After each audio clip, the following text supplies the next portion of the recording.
This is WPSL Port St. Lucie, the talk of the Treasure Coast.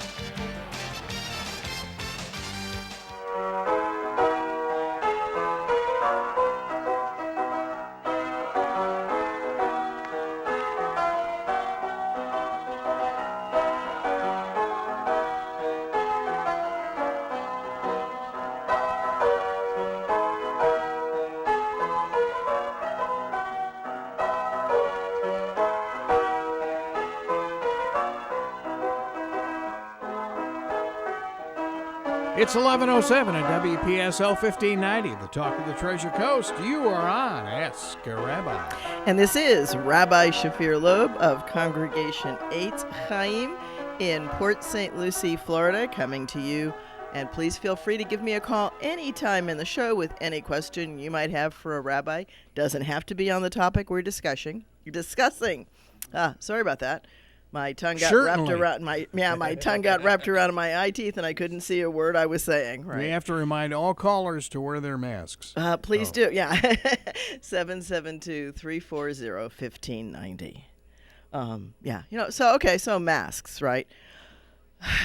As I've said a couple of times, you have to wonder, right, if some of the habit of wearing face covering in ancient times might not come from people trying to stop the transmission of a pandemic that was going through.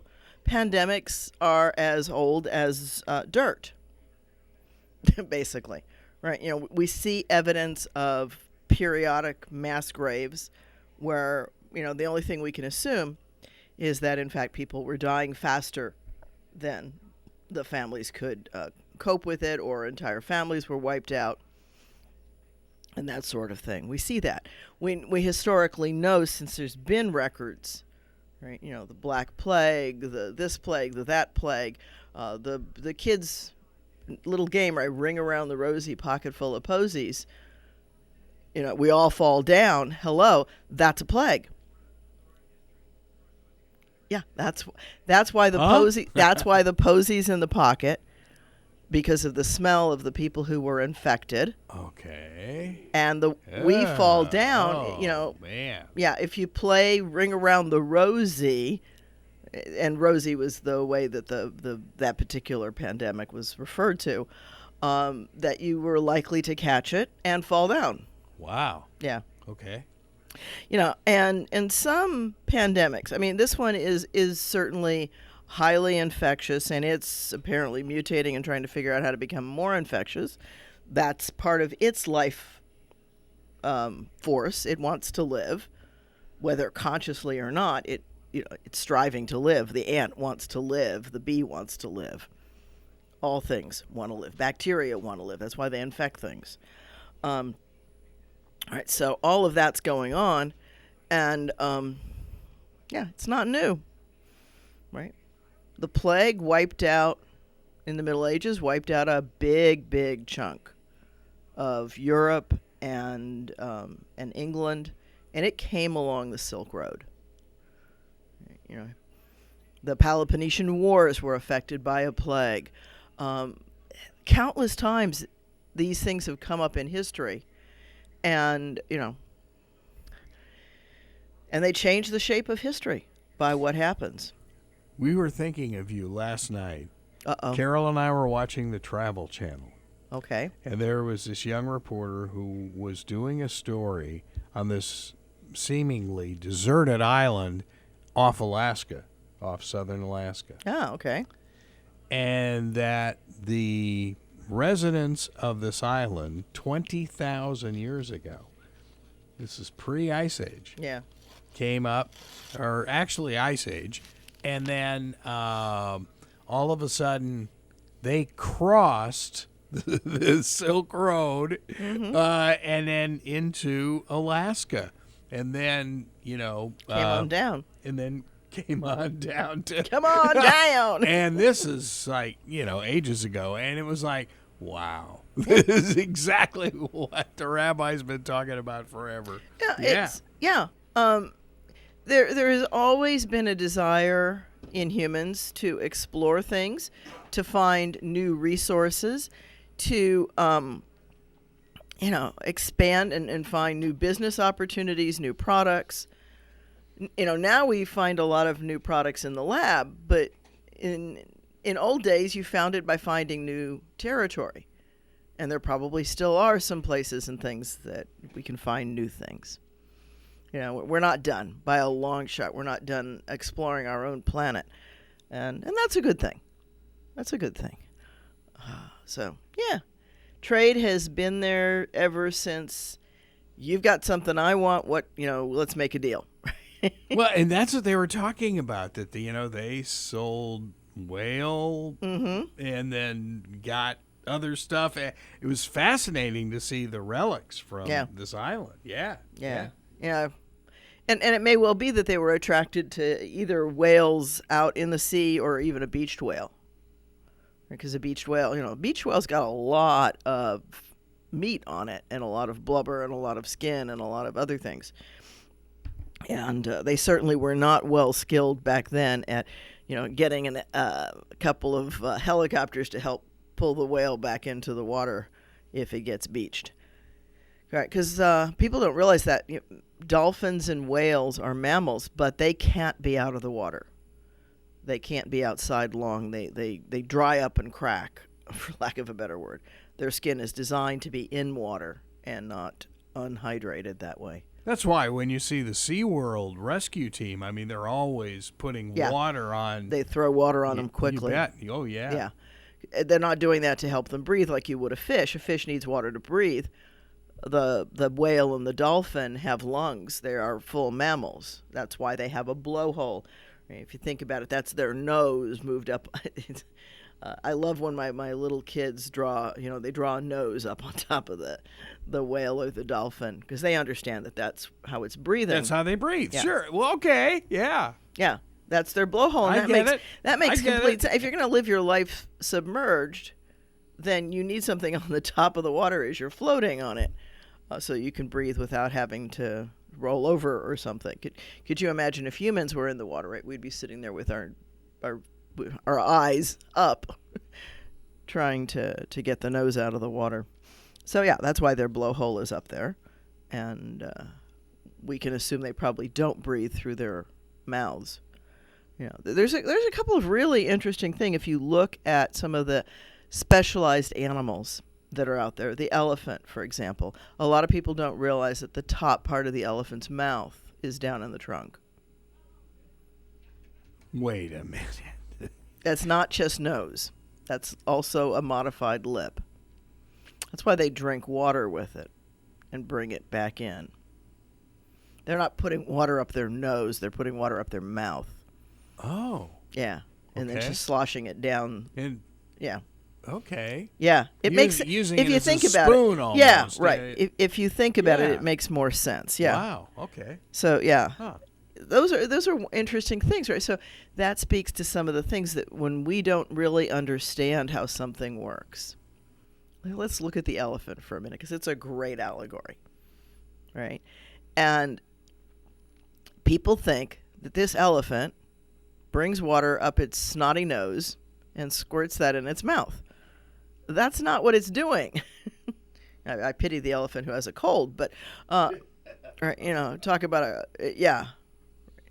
but over time, over millennia, the mouth and the nose have modified so that, if you could get those two things down to the ground, you live better if you're an elephant because they're big, right? They're the biggest land animal, right? And I was just looking at a picture the other day of a blue whale outside of a yacht. I mean, this is not a small yacht. It was a large boat. And the whale is 5 times the size or 10 times that. It was huge.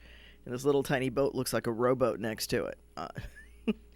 Amazing size. It's amazing that a blue whale can function. Oh, you saw the video on Facebook? I think you posted it. Yes. Oh, yeah. It was from the San Diego television station that had their helicopter shoot that. Oh, yeah.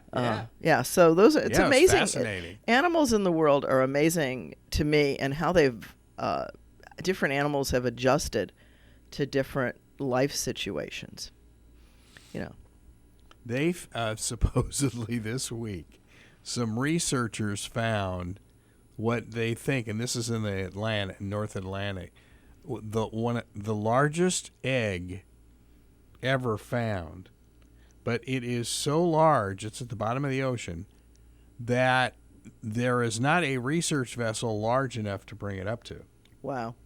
So it's like, okay. And it was like a Tyrannosaurus type of egg. I don't know.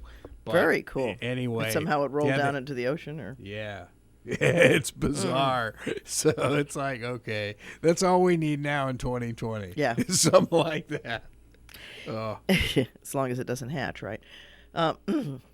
Exactly. Yeah. You never know. So, yeah. So it is, I think one of the things that is really easy for humans to do is to get out of touch with the rest of nature. It's very, we just don't pay enough attention to it. And yet there's tons of it around us, right? You comment about the multicolored lizards that are all over the Treasure Coast now. And it wasn't that many years ago that there were only in a couple of places. And talk about prolific, a couple lizards put a lot of eggs out there. And apparently they do very well in this in our ecosystem. And so they're taking over. I've talked a little bit about that during my Torah moments in the afternoon. We've got invasive species, right? Our wonderful pepper plant. It's a beautiful plant, but boy, I'd sure like to see a lot less of it because it's all over. I must pull out 20 or 30 little sprigs in my yard every year trying to keep it from taking over because it grows really fast.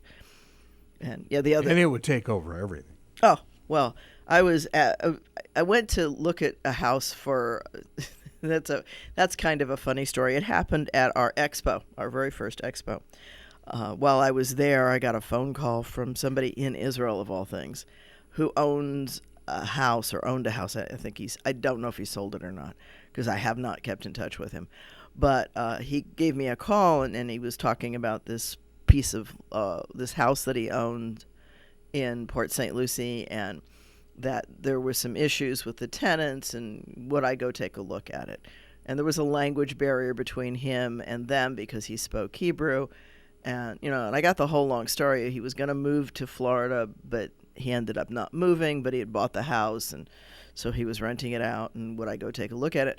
And I did make an appointment and talk with the people to try to iron out some of the differences that they had. And as I'm walking up to the house, they've got pepper plants in the hedge. And I'm like, you don't really want these. But they're so pretty. Yes, they are. Find something else. You need to check Florida's agriculture and see that, no, you shouldn't be cultivating these in your hedge. Yeah, just go to the University of Florida page. It's there. Yeah. There's lots of information out there.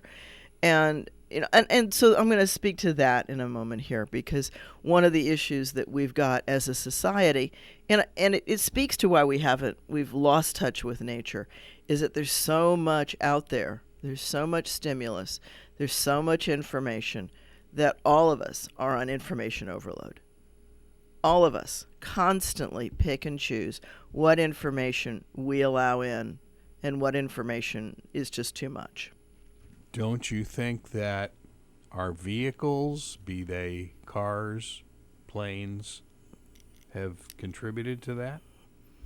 To the pollution in the area or to... Well, not just pollution, but I mean isolation? As far as isolationism.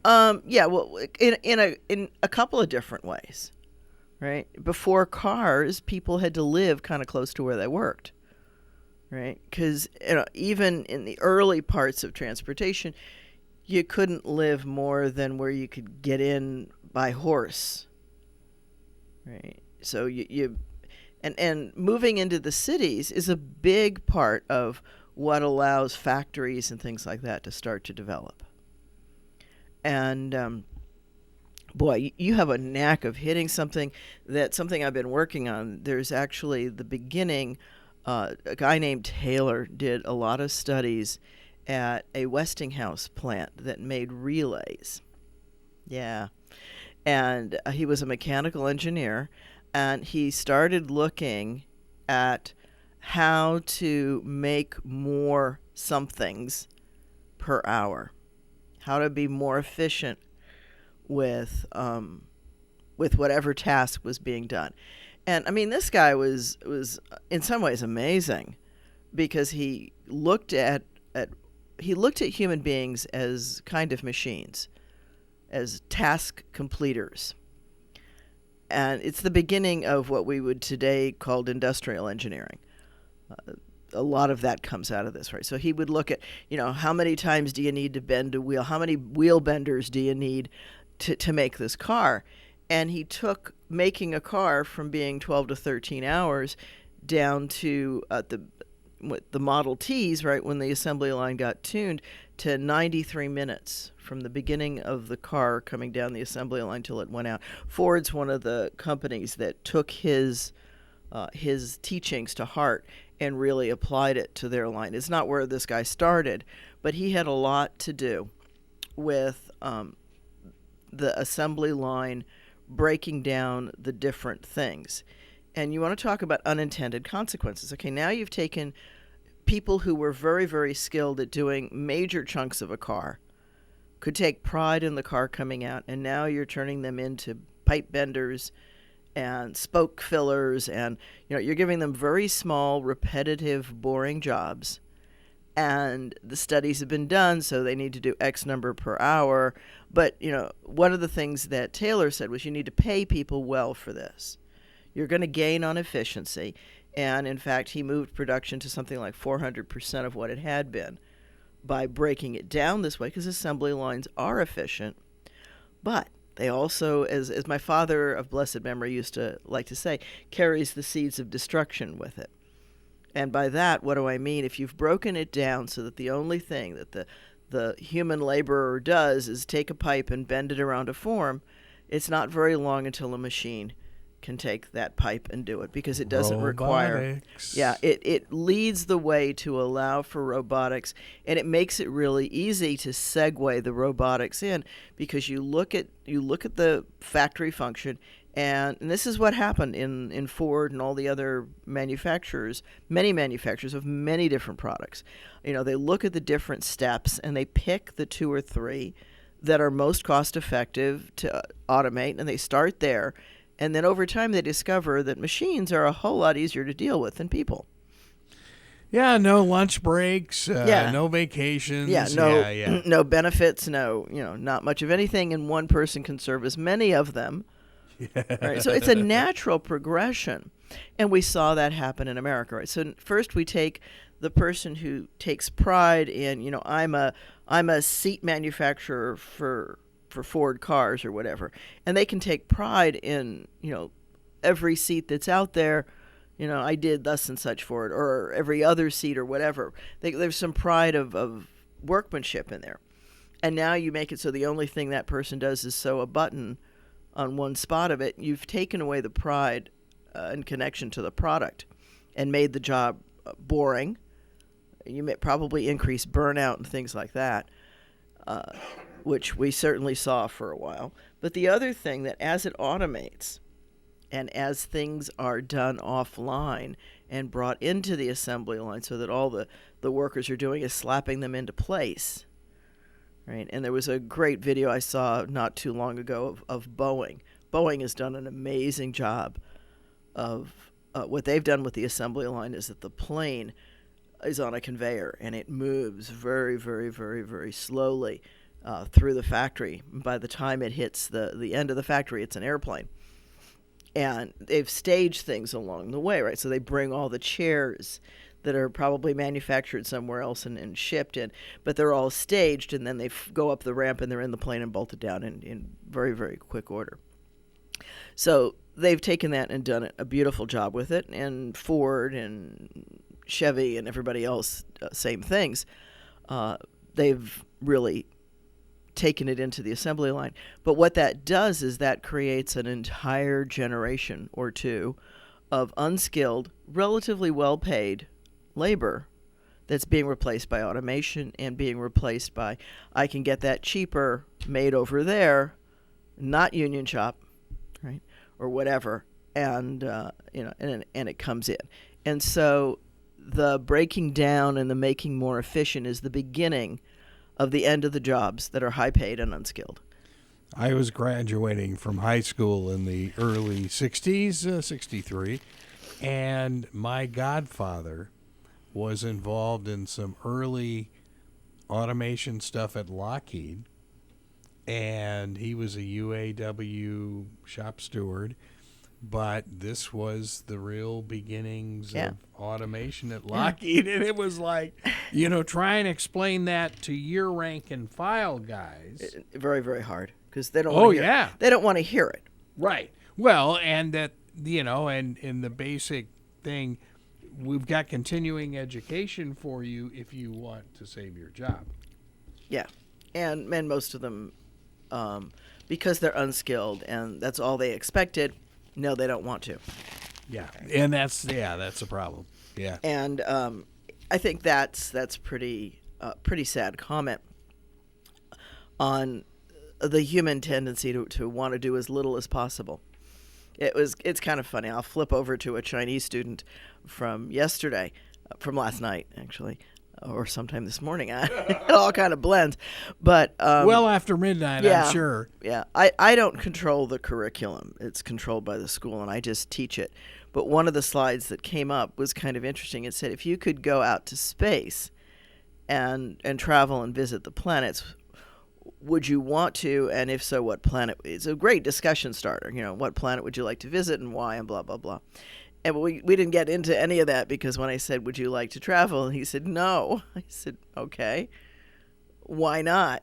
Right? Because the object here is to have discussion. It's to have casual conversation. And he says, all I want to do is sit home, watch TV, and play video games. Oh. And I'm like, okay. So how old is this little guy? Like 13. Ooh. Yeah. I'm sure the Chinese government wouldn't want to hear that. I don't think any government wants to hear that. Right? That's not a very high accomplishment level. It's not a very high motivation. But that sounds dissimilar to most of the other kids you've got. There's all different. Just as there are in America, there's a whole wealth of levels. Right? I grade papers and I grade all kinds of work from students. And the students, really think they're pulling something off when they blow it off. They're not. They're cheating themselves. They're not exposing themselves to what they could learn. Other students reach in and, man, this was interesting. I got to write about something that I'm passionate about and, da-da-da-da-da-da, and I really learned a lot. Those are clearly the students that the teacher's trying to teach. Not that we're not trying to teach the others, but the object here, and I get it, right? There's a ticket that's connected with a degree. Okay, it gets you a different level job. And a classic of that was I had one student who had done, now my course is a little bit different from a lot of courses in that I base it on points, not just averages of many different assignments.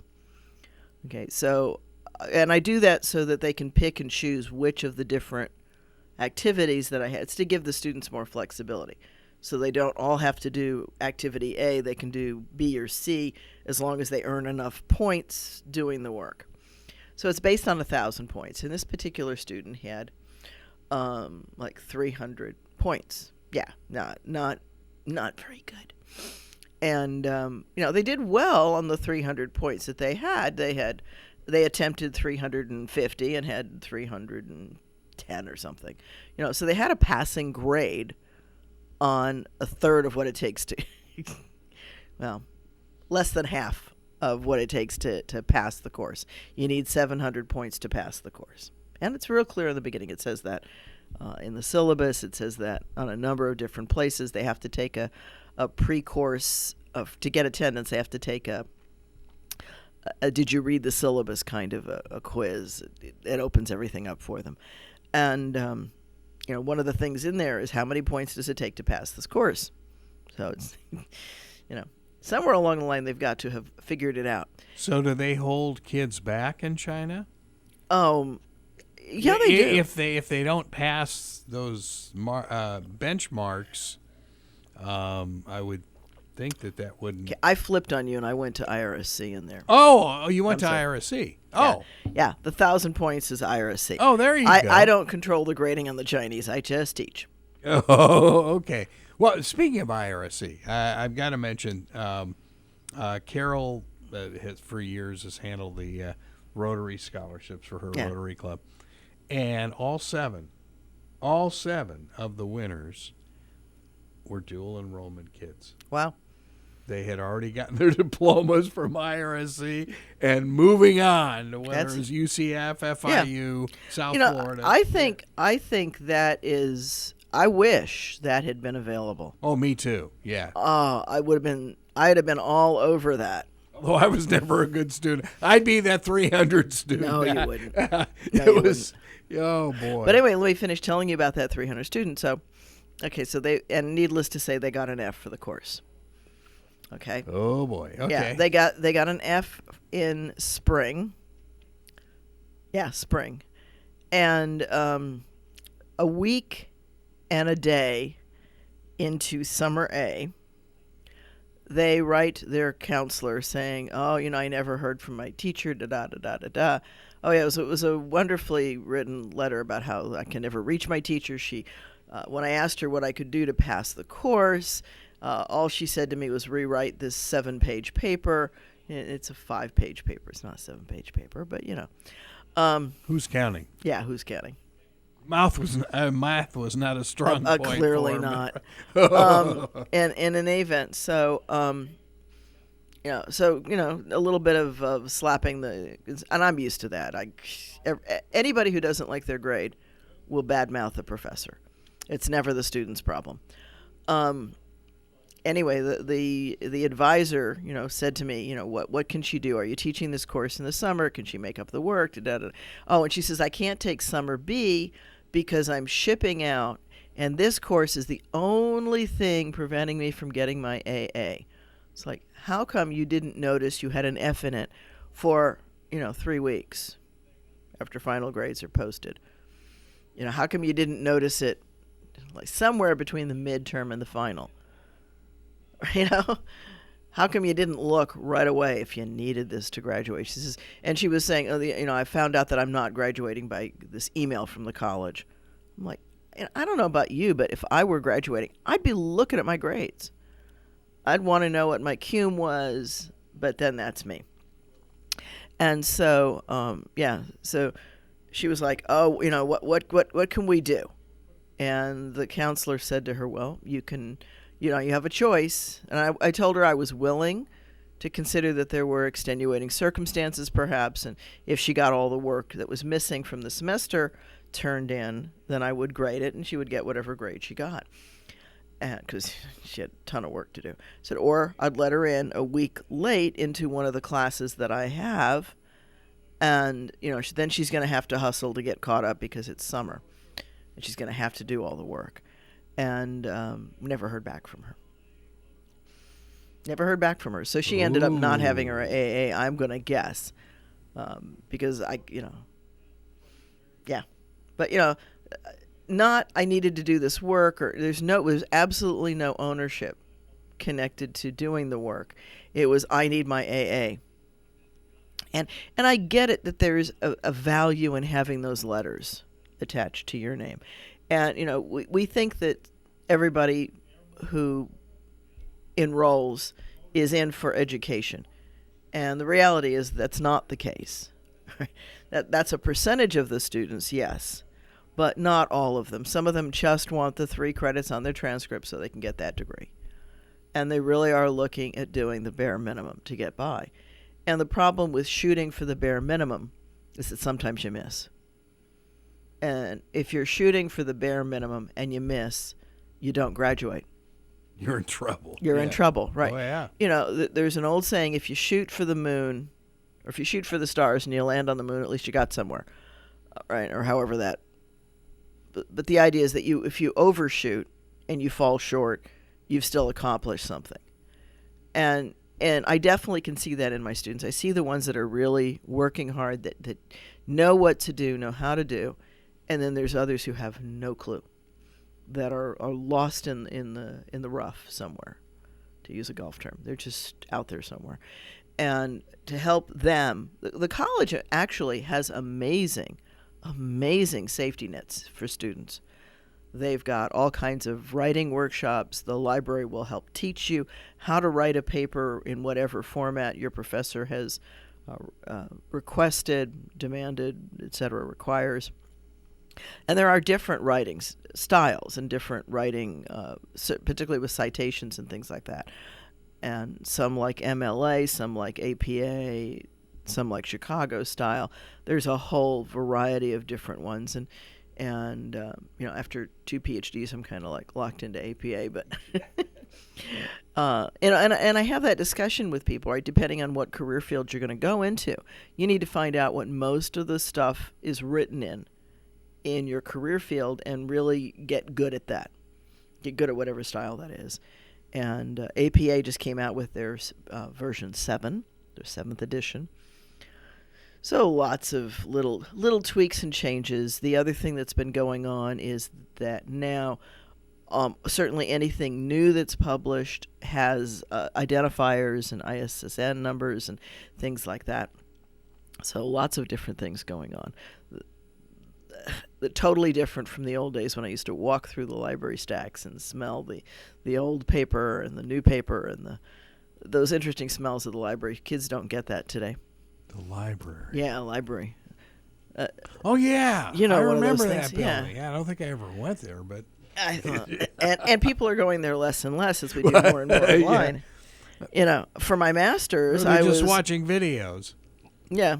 There's a really fun video out there that I show my kids, and I use it as a kind of a black box teaching for them, because we watch the video at the beginning of the semester, and it's a catchy song. It's done to parodies, and it's "I love your philosophy," right? I'm into your mind, and etc. And it's filled with the stuff that they're going to cover and learn during the course. Oh, that's cool. And so, you know, it's got all kinds of stuff. Like it's got the trolley car dilemma and lots of famous things or well-known things from philosophy.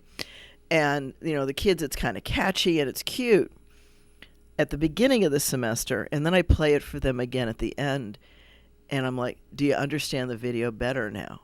And they're like, oh my gosh, it's talking about this and it's talking about that, and it's all filled with all of these allusions and references that they don't get before they've taken the philosophy course. So, you know, it's kind of a meta lesson, if you will, in what kinds of things do we learn and how is there an inside language to any specialty and thing that we do. Right? You know, that's what they mean by the in crowd. So, yeah, so we've kind of like meandered all over the place, folks, and if you'd like to, there's still open lines all over, 772-340-1590. You can ask this rabbi just about anything that you'd like to ask. Please feel free. Yeah, somebody here said entitlement. Yeah, that's true. I don't even think you want to go there. Yeah. That's another 10 hours. Yeah. Oh, that's a whole lot of, yeah. Well, you know, and we're creating little monsters in our kids. And you're right, Cher, because this little kid who just wants to sit at home and watch TV and play video games is the kid of a wealthy family. Now, he knows that he's a kid of a wealthy family because one of his comments was, well, you know, we've got this fancy air conditioning system and not everybody has it. So he knows that he's got some special stuff. Oh, man. Yeah. Privilege. Yeah. Just a little bit. You know, and there's a project required for each assessment in the Chinese, going back to the Chinese. And he's only done like 1 out of, I don't know, 10. If he likes the project, he'll do a little bit on it. And I'll say to him, you know, that's 10% of your grade. Well, who cares? You know. So, clearly not getting a parental kickback on it. Yeah. Wow. So that's back to the Chinese again. Yeah, back to the Chinese. Well, but you have mentioned in the past that you see it some of their homes are just some of their homes are extravagant. Well, wealthy or wealthy, no matter what culture you're in. Yeah, I guess. Right. But it seems like the attitude is the same. Yeah, it is. It is. If there's an attitude, a cultural attitude of I deserve all the good things that happen to me. I don't deserve any of the bad things that happen to me. And that's across cultures. I don't care. I saw it in the Middle East. I see it in America. I see it in my Chinese kids. If it's a good thing, I'm entitled to it. If it's a bad thing, it's somebody else's fault. Right? That's absurd. Well, of course it is, but it's also human nature, right? I like the things I like, therefore they're mine, and I'm entitled to them because I have them. And if there's something I don't like, then it's somebody forcing it on me. And I think that's great when you're 3. Right? As you mature, you hopefully come to realize that you've got contributions into a lot of things that happen in your life, whether you like them or not. Get that bad word again, mature. I know. I won't grow up. I don't want to go to school and learn the golden rule, right? Right. That's an interesting. I hadn't thought of that phrase in there, right? I don't want to go to school and learn the golden rule. I think that's the words in that song. It's pretty heavy duty. Yeah, pretty heavy duty. You don't want to learn about not doing to others what you don't like.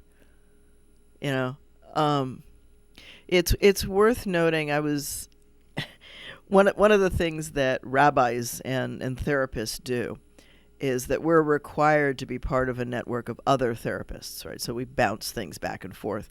It's the only way to try to stay sane in a world where you're dealing with a lot of issues in and around you, and it's a safety net so that you don't take on somebody else's problems. You make sure that the monkeys stay on their back and not yours. No monkeys accepted here. But you also need it so that somebody can step back and give you some perspective about whether or not you're paying attention to things and whether or not you're owning your stuff. And it's a fairly brutal session. Because there's a lot of reality in them. And so I'm part of that. And that's been kind of interesting because one of the big discussions that I've been having is how blind people are to what they do. And most of us are blind to a lot of things. And it's a challenge. It's a challenge of how do I own, how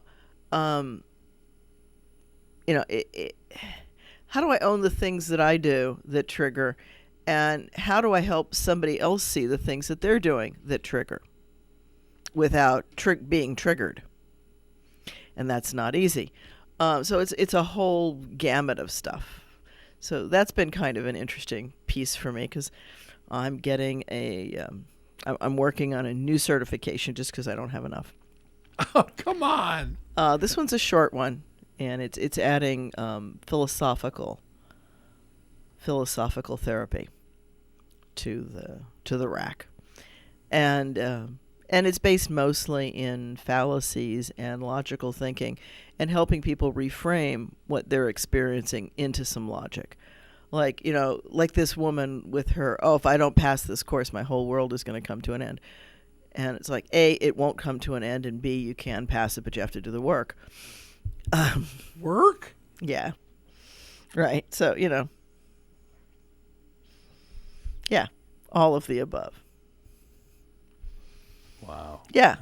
So there is a tendency to offload, and there's a lot of people who feel that they're just living in whatever they're living in and it has nothing to do with them. I hit on somebody who is a television reporter in L.A., and I talked about, because they got into the whole thing about, in their report, the black race. So excuse me? So I excuse me? I said, okay. Racializing there again? Yeah. So anyway, I said, so how does that race differ than the other human race? And he just said, you're being absurd. And I'm thinking of you while I'm sitting there typing away, you idiot. Yeah. One human race, folks. One human race. Many, many, many skin colors. I mean, we would both be classified as Caucasian as I sit here and look at you, because I can see that you're, of that skin color. And yet we're not the same color. But I'm Italian. I got it. Oh. That's not a race either. Right? It's a heritage. It's a tradition. It's a legacy. Sure. It fills part of your life and informs it. And it forms part of your identity, but it's not a race. And neither is Jewish, and neither is black, neither is Asian. Those are ethnicities, right? They're heritages, they're traditions. And that's the problem, if you will, with the Dreamers, right? The DACA group, because their identity is simply American. Their identity is not the country where they had the luck or unluck to come out of their mother's womb, right? And so they have grown up being American, and they don't fit in back where their parents grew up. Right. And, that's a real issue. It is? Yeah, I think so. I never knew that. Now, I will say a funny thing. I've got a couple of students that, I was talking with them, and I was like, well, what do you want to do after high school? And she was saying, well, Harvard or Yale sounds really good. And I'm like, okay, yes. So are we thinking of changing countries here? Wow. But there's a number of Chinese, of course, that were born in America because their parents came over on one of those have your baby here stuff, right? Yeah. And so they were born in the U.S. and they have U.S. citizenship. Now, in her case, her English is excellent. This is my 7-year-old going on 35. And she could talk English to anybody in the U.S. and she'd be right at home. And I don't know how many times she may or may not have been in the U.S. Some of the families there travel a lot, and some of them come back and forth. And that's, just how the world operates. They had a little Asian story, little girl, she's, I think, 9, who had just gotten her degree at Cal State Fullerton. Yeah. And so it's okay. What's next for a 9-year-old? Princeton. Yeah. For grad school. Yeah. And I'm thinking, oh my God, yeah. a 9-year-old. Yeah. Some kids are really, really advanced. And that's throughout all cultures. And of course, the Chinese culture very much driven on the education of the young, because they have to pass tests. That's the downside to state-funded education. Now, right now, this 7 going on 35 is not looking at China paying for her college education if she's going to go to Yale or Harvard. Clearly that's going to come out of family funds. But for many Chinese, they're going to go through the Chinese many good universities in China. They've got a bunch of them. But you can only get seated in there if you've got the grades and the exam scores one way or another. Right? There's a variety of different ways to get in. But that's why they spend a lot of time and energy and money on the kids getting educated, because they've got to score on these tests to get into the schools that are going to get them the jobs. Sure. And it's an interesting thing. There's an author, Pam Munoz, who took up writing. She's an American, and in the Southwest somewhere, and she has written a number of different stories. The kids in China do a unit on her, which is how I know her name, and the kids in China have this real problem with her, because she stops going to school in order to raise kids. A very common story. And then when the kids are in school, she goes back herself. And one of her professors, when she goes back, says to her, you really should consider taking up writing. You're really good at it. You should write stories. And so she takes that to heart, and she starts out by taking the stories of her grandmother and taking the real life pieces, but adding vignettes into it. So, fictional vignettes. Imagining what the conversation was in the kitchen or something like that. Trying to flesh it out and make it not just the hard facts. This isn't the author from New Mexico, is it? It could be. Yeah, that's about right. Okay. But when we go through it with my Chinese kids, they're like, "How do you go back to school?" Right? Because for them, it's a straight line path and one way through. The idea of doing something and then going to school isn't going to fit in to the state-educated model. That's the downside. If school is free, not everybody gets it. Right? And that's the piece we don't always get. Right? In America, anybody who, and I've got to say this carefully because privilege plays into it clearly, but if you have the funds and you have the time and the inclination, you can go back to school, as I did, right? I worked in the real world for a while and then went back and got a PhD. I didn't do it when I originally thought I was going to do it. Life got in the way. But in our system, it does for the majority of people. Yeah. But in our system, I could go back and get it, right? And so I could change things down the road. Not so easy in a state-regulated system. Did she get that when you mentioned that to her?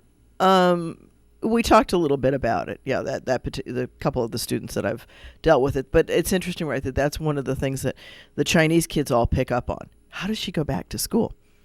Because it's in there. It talks. It says, she went back to school to do this. Because for them, that's like, how do you do that? You've got to do it the first time through. They don't phrase it quite that way, but you can only go to university right after high school. That's their model. Yeah. And we don't realize the societal rules that are in place in different places and different cultures and things like that. And, yeah. So let me take a fast flip and a change because this is, I think I've got, 6 minutes. Oh, well. I was going to talk about the Torah portion. And somebody here asked about parashah. I just think it was a word that I use. It means portion, the section of the Torah. There's I think the Christian word is a lexicon where you have a different reading scheduled for each week. And we work our way through the Torah. It takes approximately a year. There's 54 sections. Seder means order. There's 54 of them, and depending on how the leap years and the holidays fall, some of them condense and you do two together. Depends on the year. So you work your way through. Because the Jewish year is not 365 days. It's one of my pet peeves. The people who put out a Gregorian calendar, you have 365 days of this, and I wish you that for the Jewish year. It's like, except the Jewish year has, either more or less days. It doesn't have 365 days because it jiggles more against the solar calendar. That's called intercalated because it's a lunar calendar, and it's tied and jiggled, for lack of a better word, to the solar calendar. Why? Because ancient Jews, as many cultures, the really ancient cultures have a tie to the agricultural cycle because that's when the wheat ripens and the barley comes up and the mangoes have their season, and this mango has that season, and we were just talking about mangoes right before the show started. And they are wonderful. And I do love them. We thank you for feeding the station for the last absolutely. Months. And so I'll offer that if anybody wants any seeds from my delicious mango tree, I have probably a few hundred seeds. If anybody wants to grow them, I am told by farmers that all you need to do is put that seed in the ground and you will have a mango. But I've got tons and tons of mango seeds. So if anybody wants some, we're going to be potting some up in the temple. That's cool. Yeah. That is so cool. So have a mango grove somewhere. Those are really good mangoes. We could feed an army on those mangoes. Yes, you could. And that, so that speaks to, I was going to talk about Korach, which is the Torah portion for this week, but we're running out of time. So I'm going to just leave a seed of something that I've been kind of talking about on my Torah Moments, and you're welcome to catch those on Facebook. It's approximately 1:15 on Shafir time, which is all over the clock. But yeah, is this AM or PM? Yeah, it's PM. Since you are a little bit after 1. Yeah, well, that's why it's the time I could latch into every day and have it be consistent. And so you're welcome to catch that on Facebook Live. And one of the things we've been bandying there is the idea of having a community farming space in and around Port St. Lucie, different places set it up. A place where people can grow things and harvest things, do a little bit of work and get a little bit of food. A community farm kind of thing. Should give you a plot at the botanical garden, maybe. That would be wonderful. Anybody who's interested in being a part of that, let me know, because we'd like to get several of them started. Community food, community growing, so that it is open and people can work and get things that they need.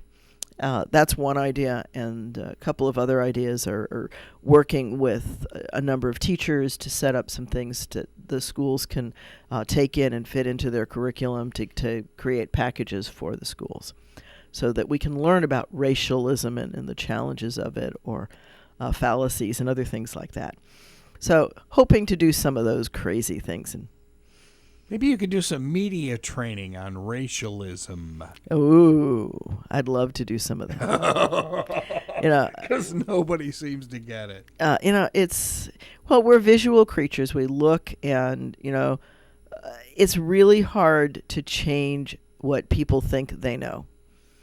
And it's always a fun game, and maybe we'll play it next week if you remind me. What do you know? That's one of my favorite games. What do you know? Uh-oh. Okay. Yeah. Well, Cliff and I will play that. Yeah, there you go. Yeah. So if we write that down and remember to do it next week, we can play that game. And sometimes that helps people dislodge from some of the things that they're sure they know. It's a human nature thing to believe that you know everything. And the truth is most of us know almost nothing. We really need to be open to new information. That's a key. And that's a wrap, I believe, right? That's what that music means. That music means wrap it up, Rabbi. You've been talking. So this has been Ask a Rabbi. This is Rabbi Shafir Loeb of Congregation Eitz Chaim. You certainly can catch our Friday night services. We've been live streaming for years now on Facebook Live at 7:30. I got 15 on the brain. 7:30 on Friday evenings. You can catch it on Facebook Live. And the temple, once we get things going again, which probably will be in a year or two,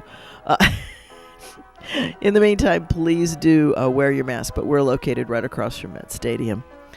Not much going on there right now. Anyway, have a great week, everyone. And hopefully I will be back here, God willing, next Friday for Ask a Rabbi. You've been listening to Ask a Rabbi right here on WPSL, Port St. Lucie. The talk of the Treasure Coast.